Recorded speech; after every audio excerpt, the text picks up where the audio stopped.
Yesterday and even today, I had the chance to talk to different journalists, or seeing now, being part of the Global Media Forum, and I was interested to know, what do you think about what's happening?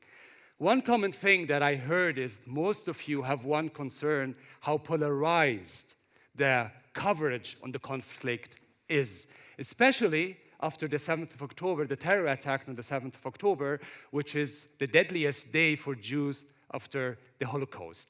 And also the ensuing war in Gaza, which experts say, quote, it is and it sits among the most deadliest and most destructive war in recent history. All this is leading to that more voices are accusing and calling the Israeli military operation in Gaza a genocide. A charge Israeli officials in turn say it's both false, anti-Semitic, and false. Among all this, we as journalists are in the middle of it, trying every day to report, to be accurate, and trying every day to not be biased. Why? Because there are different accusations towards journalists, towards international media organizations, telling them you're pro-Israeli. Others say, no, you're pro-Palestinian. And this is every day, and this is also discussion among all of you happening, who is when, on which and which side. And that's why today I would like to know from my panelists, what are the right words to describe what is happening, and how can we, and every one of you here coming from all over the world, do his or her or their job and be responsible, journalistic, and ethically right to represent the pain and what is happening on the ground. This is what we'll be discussing today. Let's look at the video. It is one thing for us to have a story to tell. Another thing is how it is being told. But how can you talk about a conflict that apparently divides the world into two camps? The October 7 terror attack by Hamas on Israel and the subsequent war in Gaza has polarized the world. Journalists covering the Israel-Hamas war are confronted with a completely new dimension of violence, misinformation, and propaganda. To what extent are we able to portray the suffering on both sides? And how do we ensure that differing voices are heard?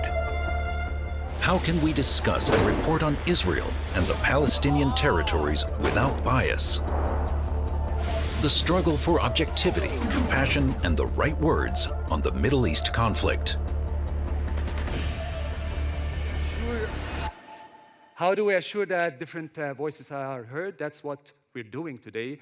We're going to listen to different voices, and very happy to welcome my panelists to answer these questions and to understand more from their perspective how they are reporting that.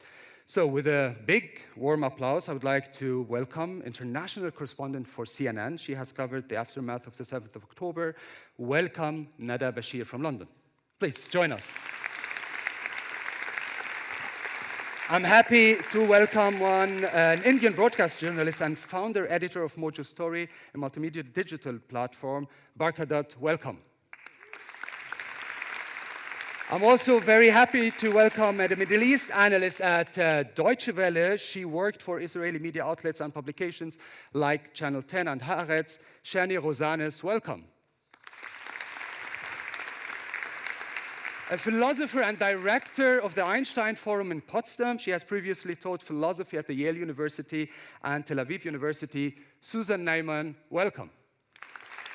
And we want to hear different voices, and that's why we're happy to be joined by a Palestinian journalist joining us from Cairo. We're supposed to see him now. He's a journalist, and you can hear us. He's a journalist and was until recently based in Gaza Strip. A month into the October 7th war, he managed to evacuate. We'll listen today to his experience. He works for different international media outlets. He works also for Deutsche Welle and also for Washington Post. But he told me today he's representing himself. Welcome, Hazem Balusha.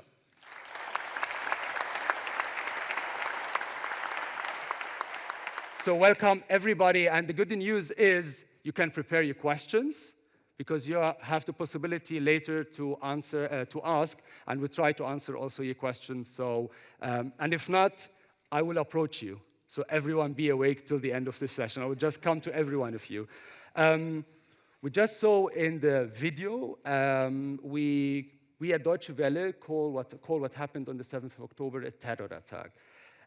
Nada, at CNN, what do you call what happened on the 7th of October?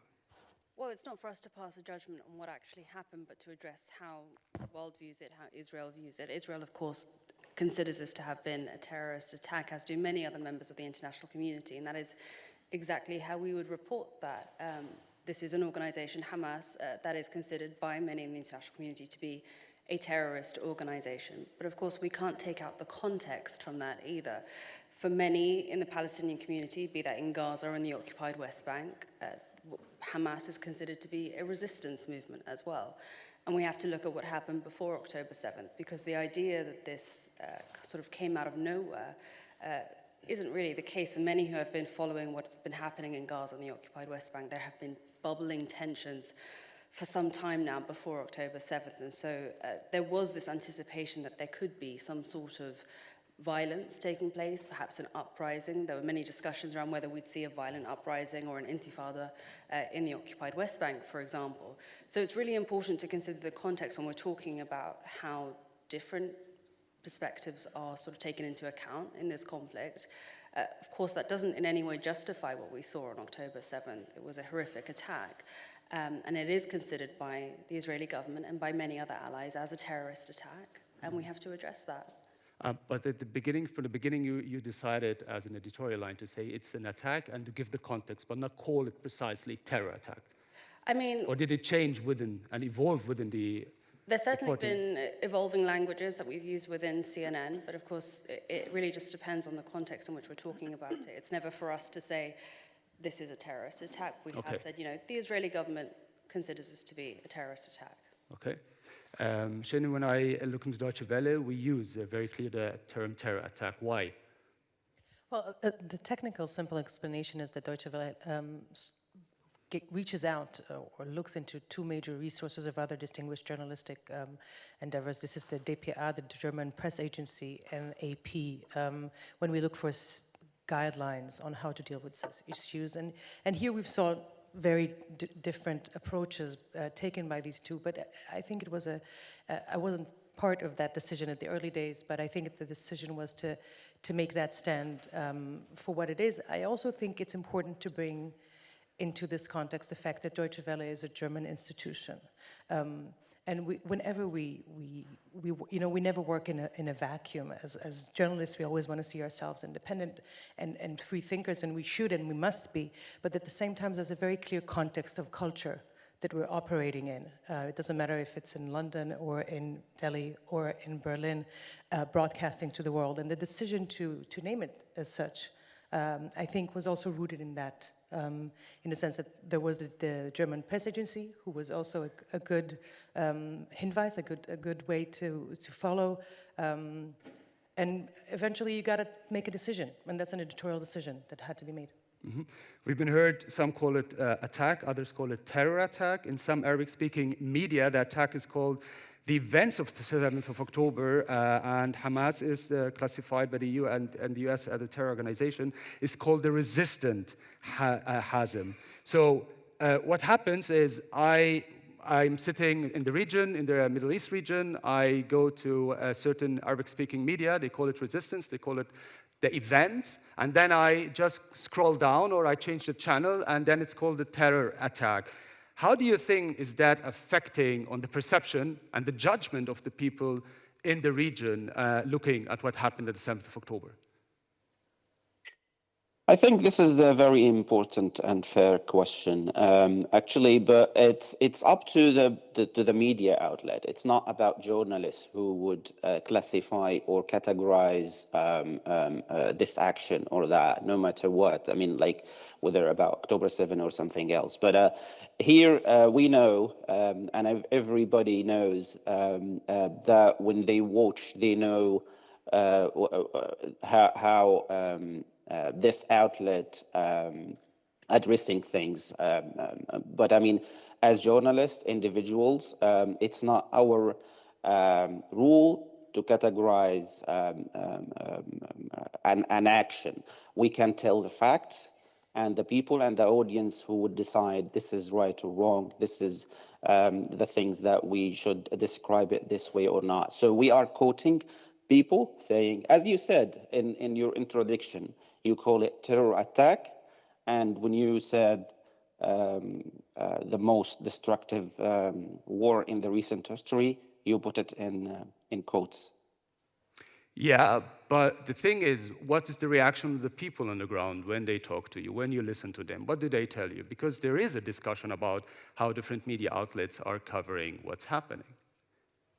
Well, the people are different. I mean, those people who believe that in that action, in favor of what happened on October 7, they would defend it, and they listen and watch or read the media outlets that they are in favor of that, which is very obvious. And for those who are agonists, they would criticize the other outlets that they are in favor of, and they go for different media outlets. It's so obvious when I talk to people in Gaza or outside, Palestinians who fled from Gaza, they go to the outlet that they meet their opinions more than anything. They watch what others say in a way to criticize more than listening. Mm-hmm.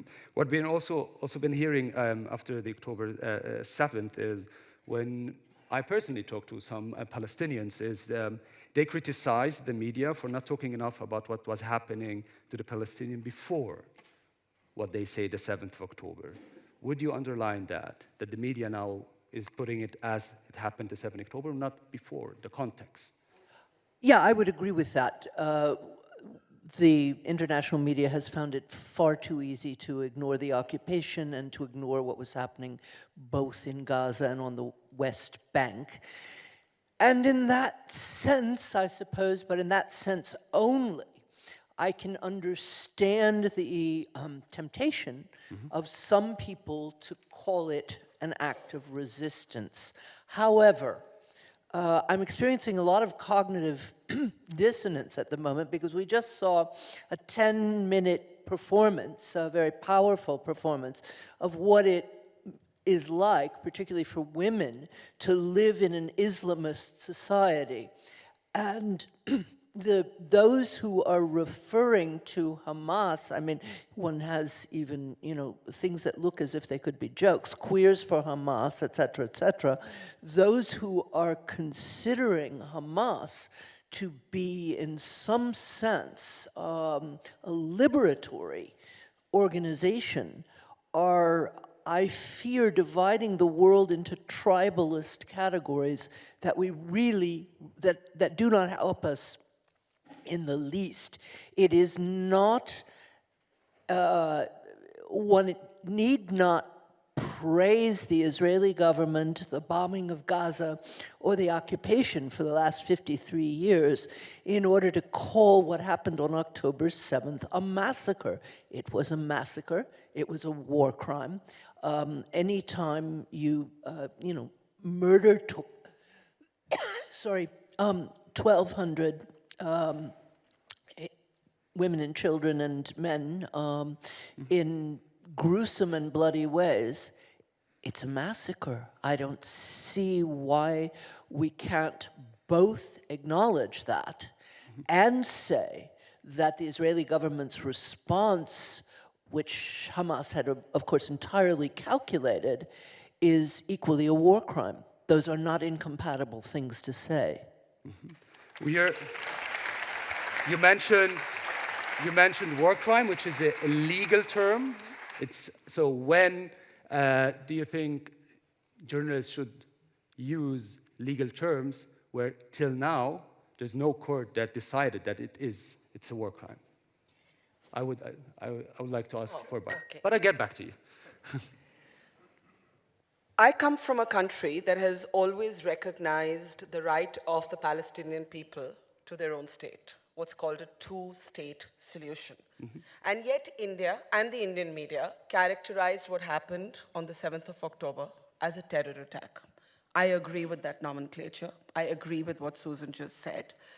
I think the polarization is unnecessary and self-inflicted by the media, coming from a place of a kind of either-or ideological bias on either side of the trenches that is not necessary. And let me just say, I did have the opportunity to report from Israel in the immediate aftermath of the attacks of October 7th. It's unfortunate I couldn't go to Gaza because at that time nobody could enter Gaza. And still till now, it's And not to allowed. see the kibbutz and the sort of remains of, what had been done to little children and women, oftentimes civilians who had advocated for peace with the Palestinian people. This is very important to remember.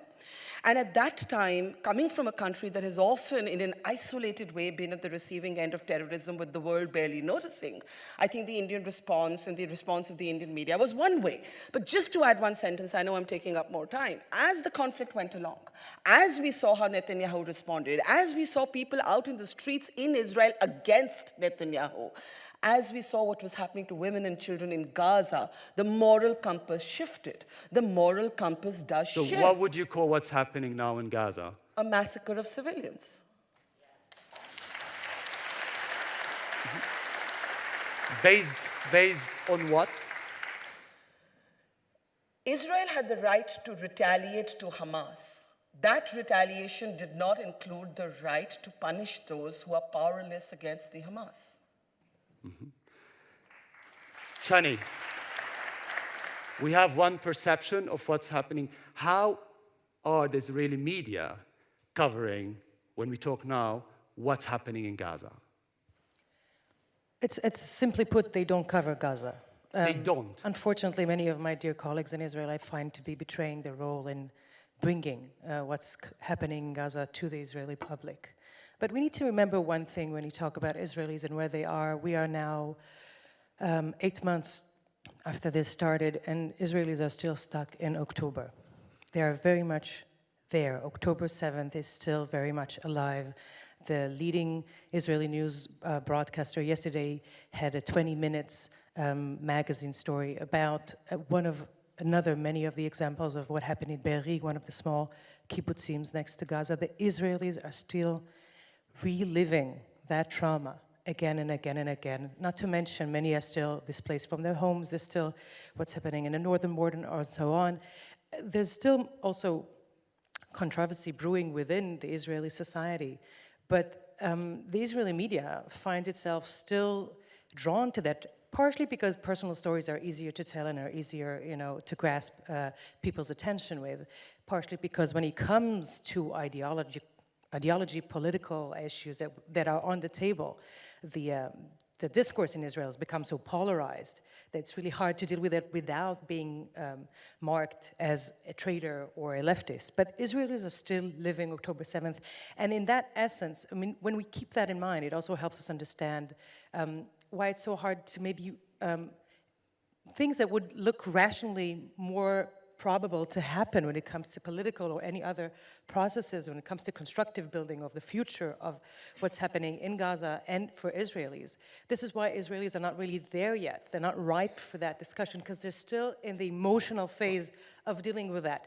But they don't have monopoly over pain and trauma and struggle. We're seeing terrible things in Gaza. But I'm telling you where Israelis are for themselves now.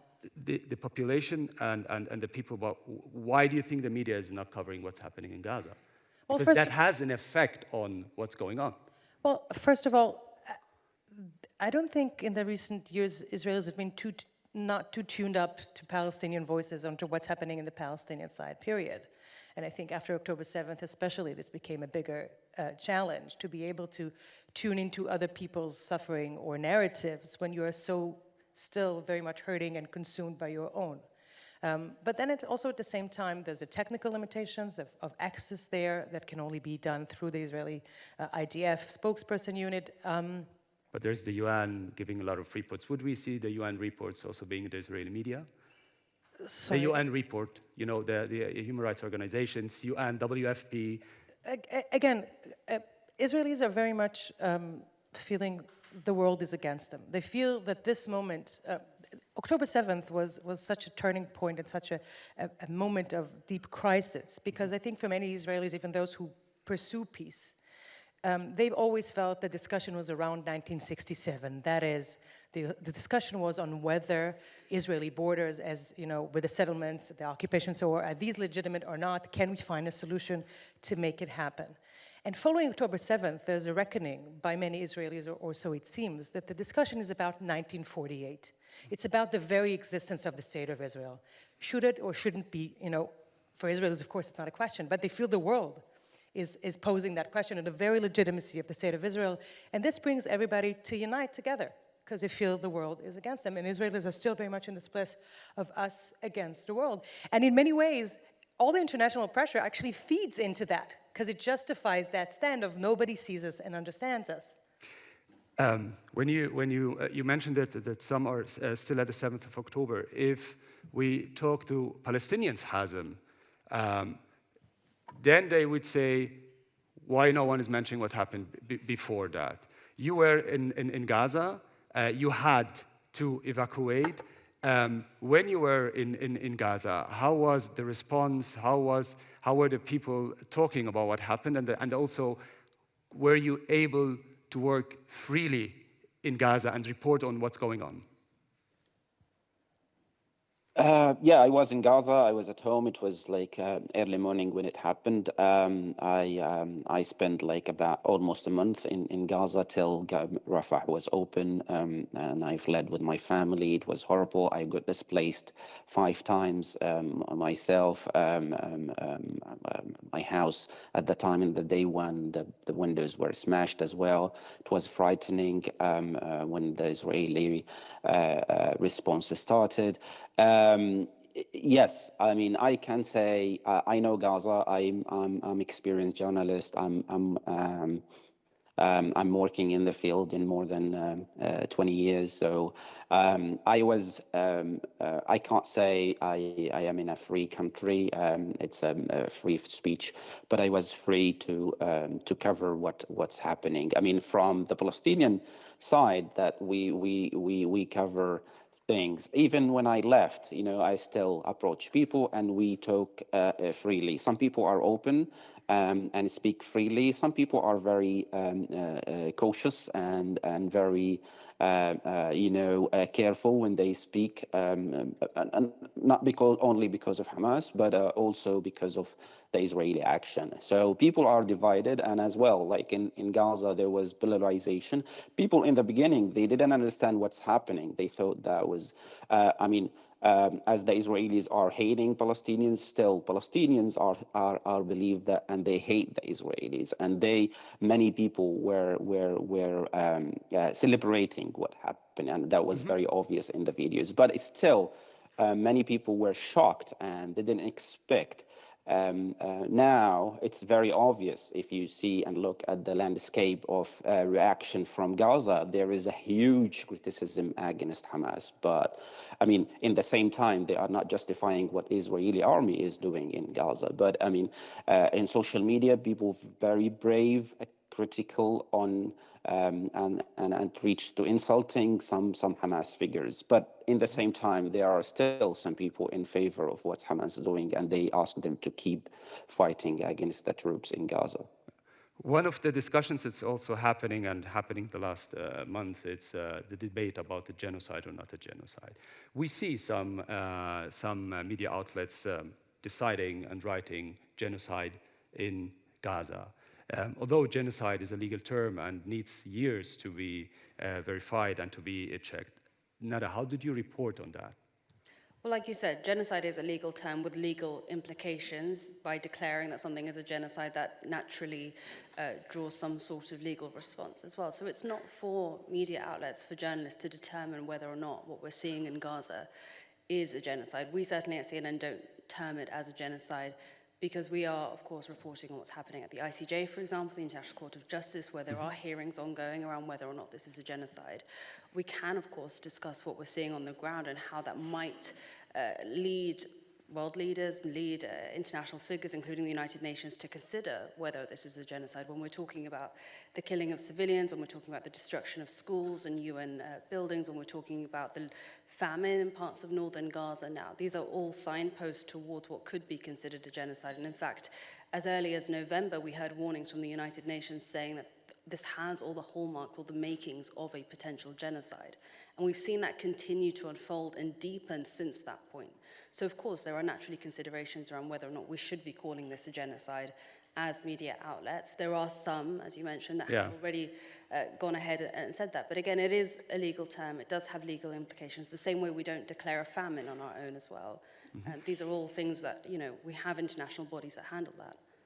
If you want to comment on that, I can see it and feel it. Yeah, I mean, I tend to agree with Nada, also with the internationally, I think, most distinguished historian of genocide, Omar Batov, who says it has all the marks of things on the way to genocide. And, you know, why argue about that? But there are two terms, or actually four, that I think are far more important than words like genocide or not genocide or almost genocide. And they're used so often that I almost doubt I will be able to get anyone in this room to stop using them. But that's actually why I came here, because I have told many journalists in separate interviews and many friends, would you stop talking about pro-Palestinian or pro-Israeli positions? This is not a football match.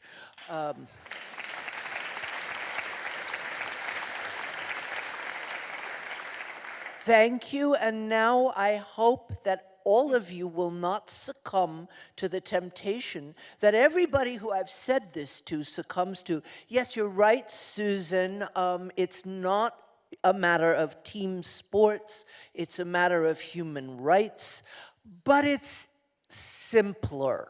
Everybody knows what you're talking about, and every time you use that terminology, you are simplifying what is a complicated concept. Okay. And the one thing we could really do to change the discourse would be to come up with some a little more complicated, but genuinely meaningful terms. Okay. Just quickly, also, one reason to stop using it, it's not mutually exclusive. You can be both pro-Israeli and pro-Palestinian and understand that the solution lies right there. Yes, understanding I am. That the solution for this bloody conflict would come only from wanting to promote both societies and understanding they need to find a joint solution together. There's no other way. Gartha? I agree with everything I've heard so far. I just want to add a line. Yes, let's not be reductionist. Let's not be converting grief into a competitive sport. I think that's very important. But B, to criticize Hamas is not to criticize the Palestinian people or to not recognize their rights or their suffering. And to criticize Netanyahu or the way Israel has chosen to respond to the very egregious terror attacks of October 7th is not to deny the historicity of how Israel was created. So let us not conflate Israel with this war response of the Israeli people, and let us not conflate the Palestinian people with Hamas. That is such reductionist language. Okay.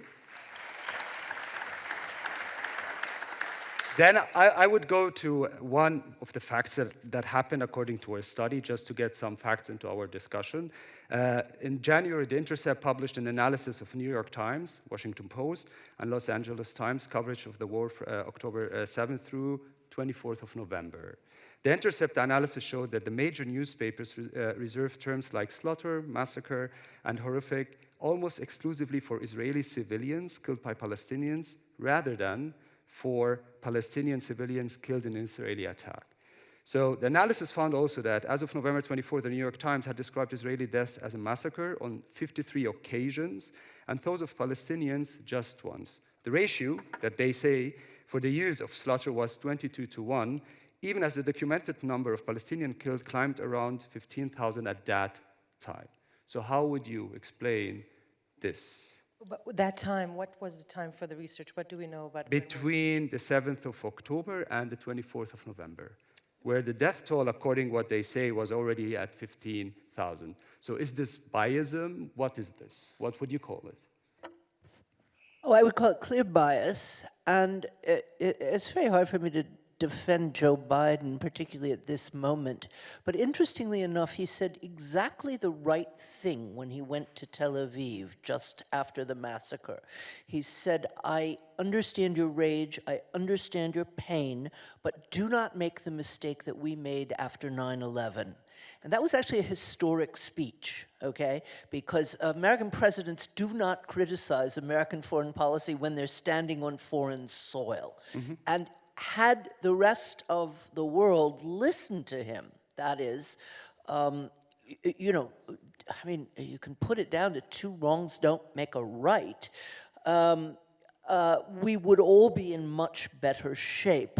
The problem is that it's not just the case that, let's say, the more Western or Northern or however we want to chop people up have been not unremittingly, but have been very loath.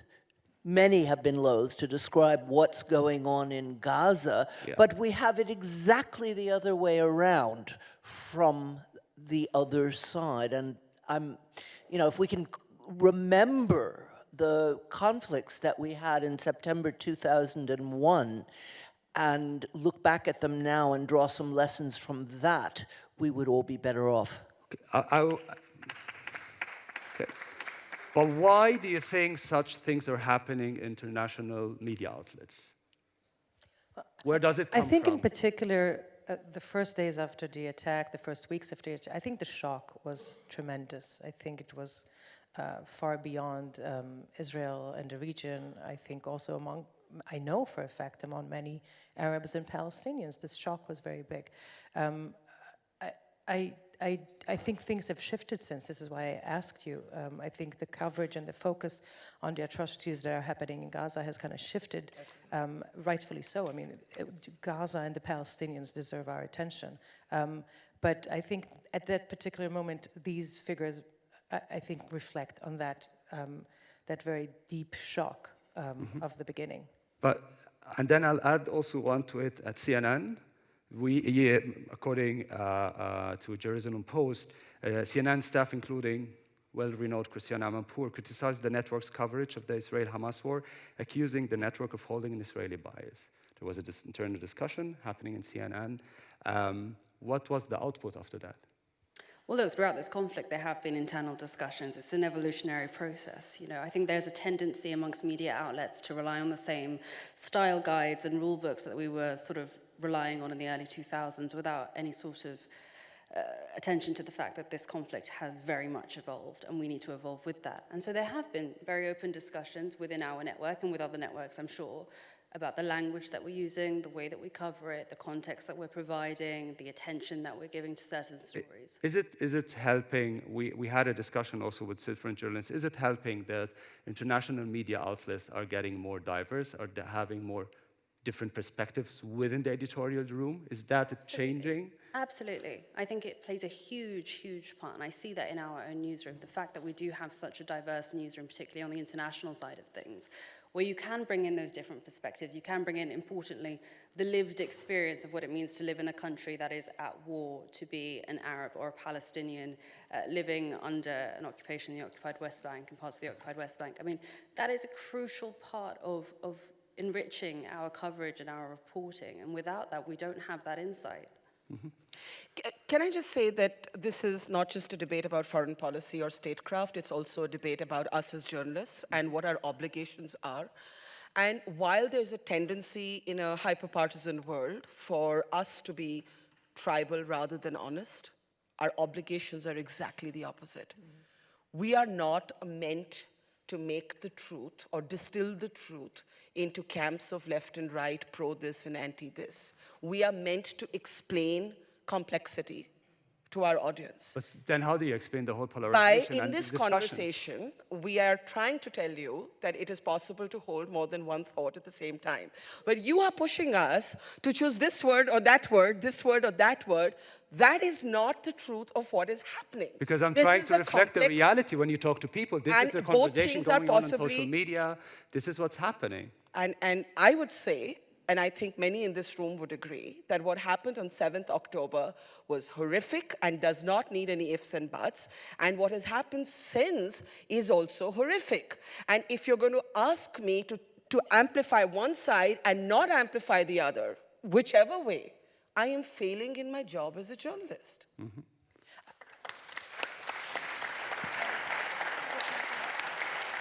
So the headline of Global Media Forum is sharing solutions. Yes. I would like to just add one thing. I think we're many times oblivious or not put enough attention on the technical restrictions that guide our work in the sense of our access to Gaza, for example, our access to Hamas leaders, you know. There are many publications and media outlets that have a clear policy of not even having any Hamas speaker on air. Because there's always this dilemma of, do you give a voice, and by that, do you amplify those messages and you give legitimacy to that? Or on the other side, by not maybe giving this platform, you're letting them, you know, just get away with their own propaganda and messaging without needing to be confronted by the hard questions. And I think this is also something we need to keep into this discourse. You know, there's very different, you know, there's this embedded imbalance in our technical ability to cover and discuss the sides involved in this conflict. And I think the state of Israel, as the modern state, democratic state it wants to be, deserves a criticism as we would give to any other modern democratic or country. But then at the same time, we need to remember this imbalance that is built into the very discourse that we're all part of. Nowadays, the Israeli officials are not allowing independent journalists to enter to Gaza to report, and that's what we hear. So a lot of outlets say, we don't know what's happening, we don't have people on the ground. You could be embedded, but they have then the control according what we hear. How is that affecting on representing the concerns of the Palestinians on the ground? I think the notion that we don't have a clear idea of what's happening on the ground because we're not there is completely false. But there are... We hear it a lot. We do hear it a lot from a whole range of outlets, including Western media outlets. But the fact is, there are countless Palestinian journalists on the ground documenting each and every minute of what is happening. And we have relied so heavily on their testimonies, on their reporting, on their videos, on their footage to paint a picture of what is happening on the ground. And of course, there is access in these embeds that we see with the Israeli military that are happening less and less now, but again, heavily restricted. You're seeing exactly what the Israeli military wants you to see, and the option to push back is very, very limited. And although, you know, we have seen many embeds, CNN has taken part in those embeds, we have had the opportunity very briefly to get access to Gaza with an aid organization away from the Israeli military. But what has been sort of what has really underpinned our coverage throughout this process, throughout the war, is the work of Palestinian journalists on the ground in Gaza, reporting, filming, writing, keeping us updated with what is happening. And of course, we have to remember that they are doing this every single day, risking their own lives, many of them who have lost family members, their own children, who are living through an unfolding famine. I mean, these are not conditions that anyone should live through, but imagine that they are working through this day in, day out to bear witness to what is happening. So I think the idea that, you know, our sort of awareness or knowledge of what is happening in Gaza is somewhat diminished because we're not there is a little bit false. But what I think is the reality, unfortunately, is that world leaders don't necessarily pay attention as much to what the Palestinian journalists are saying. And that's not new. That's been the case for decades now. We've had Palestinian journalists in the occupied West Bank, in Gaza, reporting on what is happening, their own lived experience, and yet we don't give that the same level of attention that we do with mainstream media outlets and Western journalists who fly in. And that's not a new problem.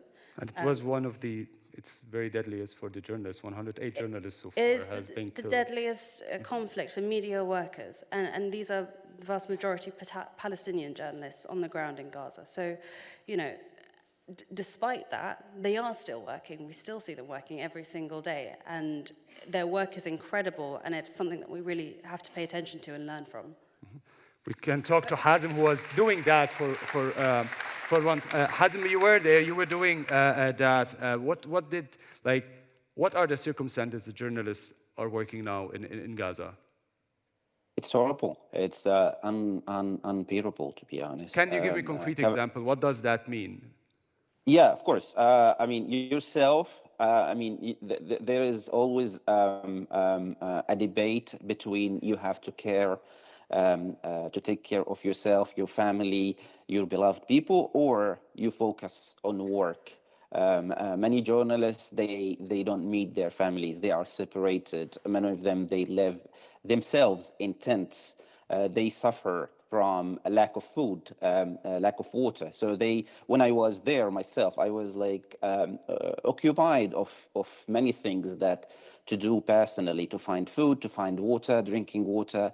And I, imagine that for 2 weeks, I barely had a shower, or if you're gonna call it a shower. The first thing that I did when I left, I took a deep shower. But plus that they are under threat. We don't know when we were there what is the target. My outlet told the Israeli side about my place where I was based after my displacement. What the answer they did, they said that we can't guarantee his safety. So I could be, affected by any if I was in a wrong place or a wrong time, I would be killed. And that what happened to many journalists. That's why there is a huge a deadly number of media workers who were killed in this war. Mm-hmm. The voices are getting louder. I remember yesterday the foreign minister, Annalena Baerbock, while she was talking at the Global Media Forum, she was saying it's unacceptable what is happening now to the journalists in Gaza. Why are you? Maybe one. Well, I would be pleased if the German politicians actually did something rather than getting off with a light, it's unacceptable. I am waiting for action. Maybe I should make one... What are you missing? I'll tell you, well, I'm missing a lot. Tell me, but examples. Let me tell you something first, and then you can push me more if you like. So I am a universalist Jew. Many people have forgotten that there's a great universalist Jewish tradition. Includes people like Albert Einstein and Hannah Arendt and et cetera, et cetera. People tend to think that Jews are all nationalist and tribalist, which perhaps is the case in Germany and in much in the state of Israel. But it's very important to remember that's not the case. So for me, that a dead baby from my tribe is not a greater loss than a dead baby from a Palestinian tribe. But supposing, yeah, thanks for clapping, but honestly, I think this is sort of, this ought to be obvious, right? I mean, one child is one child, and this is not something that we need to argue about. But what puzzles me is, supposing you say that actually you think, as a German, Jewish lives are more important than Palestinian lives, and Jewish safety in Germany is more important than anything else. I can sort of get behind that. What both the government and the media would like to do, above all, is to protect the safety of Jews in Germany. I do not understand why people think the one-sided reporting of the conflict will do anything but reverberate and resound on Jews in Germany. That is, the kind of anti-Semitism measures that involve a very one-sided reporting of the conflict in Gaza is in the process of creating much more anti-Semitism than it prevents. And I don't understand why that's not easy for media and politicians in this country to see. Mm-hmm. Shani, would you agree it's one-sided? I'm not versed enough with how deep it goes. I do think that there's something, when it comes to talking about Jews in this discussion, I'm an Israeli, I'm also a Jewish Israeli, it's not always the same. I do think that the fear that October 7 stoked among Jews around the world is something that maybe sometimes media outlets fail to understand.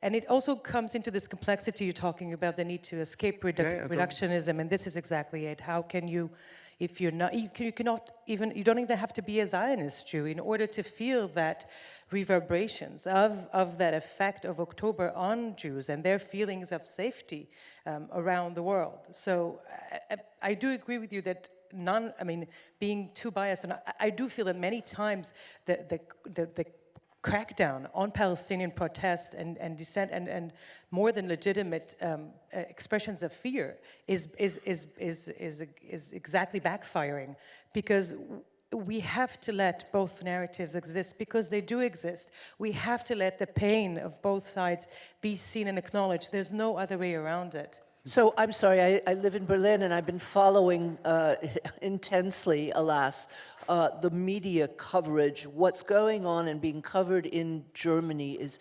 extraordinarily different from, I follow the American press, the British press and Haaretz, and you would think you were seeing a different conflict, okay?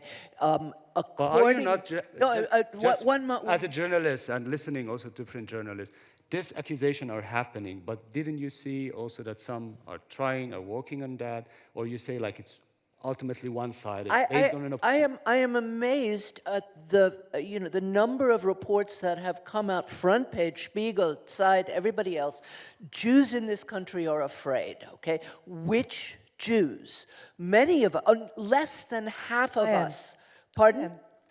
I am. Yeah, well, less than half of us are actually represented by the official Jewish community. And, I agree with you. First of all, what you see here is a great example of... The thing is, we still have only 2 minutes, and I promised the audience to be interactive, and I'm like... classic things. And you want to talk. This is a classic demonstration of that, but I don't think we need to minimize the fear that Jews are experiencing in order to, again, all this feeling of this mutually exclusive pain of one over the other, this is not where the truth lies. I mean... I agree with you. I'm just saying that the German reporting is quite one-sided and does not reflect the experience of many Jews who live here. Allow me. Okay. Barcha, you mentioned solutions, and as a moderator at the end I have to say, what are the solutions? And you have 1 minute, and also want to talk to the audience. Well, somebody figured out the Middle East conflict. Let's hear it. I'm like, what hasn't been done for decades and centuries, I'm going to do now in my last 30 seconds. No, I'm not going to be reductionist. However, I do want to say, just like there's no hierarchy to suffering, and that's the obvious point that Susan made, that a dead baby is a dead baby. Let there be no hierarchy to conflicts. I do want to say, as somebody who comes from a different part of the world with no direct skin in the game, there are conflicts in my backyard in Afghanistan. There is the forgotten conflict of, Sudan, Yemen, Syria, Russia, Ukraine. Nobody even mentions it anymore. We also have to ask why we, as media, turn our attention on some stories and not on the others. What about women in Afghanistan? When are we going to talk about that? It's next door to India. I feel it almost like I know that better in a more tactile way than I know this, though I've reported this story. All I'm saying is the lesson for us, sharing solutions. We are not here to adjudicate on human suffering. A job of a journalist is to give voice to the voiceless. You tell the stories of those who suffer without taking sides. Okay. I'll allow myself 2 questions if the organizers say okay, because we are out of time. Is that okay? Yeah. Hello, I'm Elsie Mufarrej. I'm coming from Lebanon, from the Alternative Press Syndicate in Lebanon. We in Lebanon, we lost 3 journalists, journalists, and in Palestine, more than 150 journalists. One of our dear journalists, Isam Abdullah, we have more than 9 reports and investigation about that Israel killed him on, I'm saying investigation on the international level, not from the Lebanese level. And still, there is impunity on this case. You're asking about solution. I think that we will not have solution as long as we don't see what happened before 7 October. When we see that the atrocity just started on 7 October.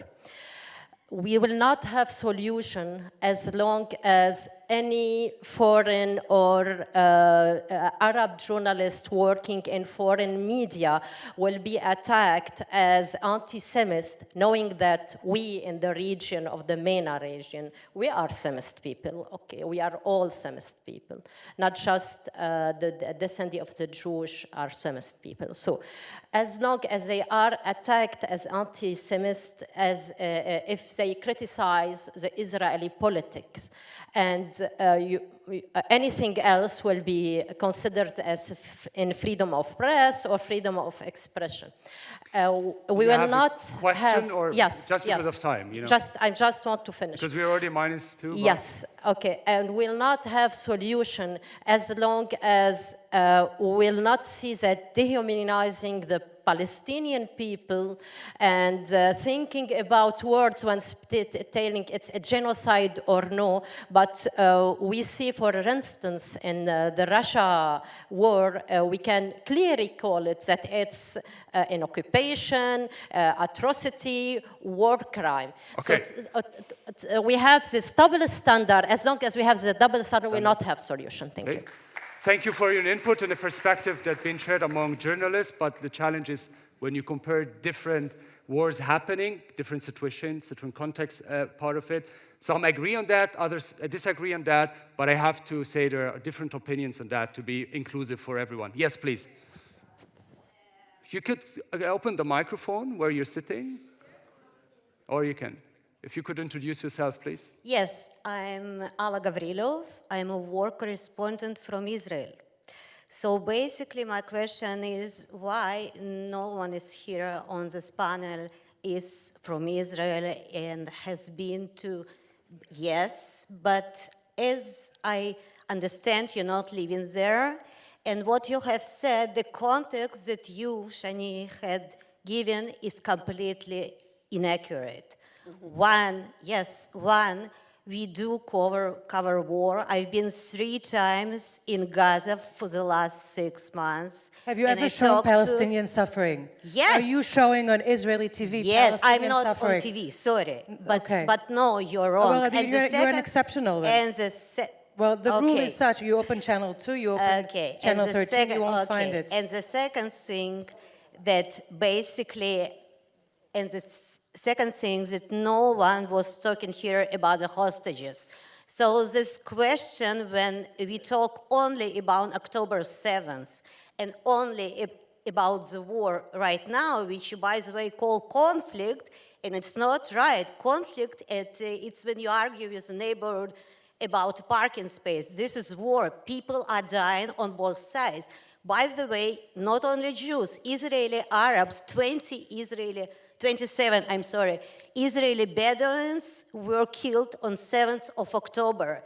And people continue to die. And they're still hostages. Thank you for your... Again, the question was why no one in this panel is actually have been to Israel, have been to war. Shani, sorry, I don't appreciate you putting judgment on how Israeli I am. I don't think it's appropriate. And I think we can agree to disagree, and we do disagree, but I am also not a spokesperson for the Israeli IDF or the Israeli government. I am an independent journalist, and I give my observation of things. I will not be letting you doubt my Israeliness or my connection I'm to my not homeland. doubting As it. it I'm happens, just saying that you haven't been to the war and you haven't seen it. We listened to your As input. it- Thank you. It's part of the discussion May happening. I say that as it happens, I'm also an Israeli citizen, although I have not been there since October 7th. But we were given 45 minutes, 5 panelists. I don't know how in the world we're supposed to cover everything. But you did it. A warm applause for all my panelists. You did it. I can imagine that we still need more time. Nevertheless, thank you for being here with us. Thank you for sharing your perspectives. And I'm over 5 minutes. If I had been now on TV, then I would be fired. I'm happy I'm still working now. Thank you, everyone. Keep the discussion, and thank you for sharing your perspectives. Thank you.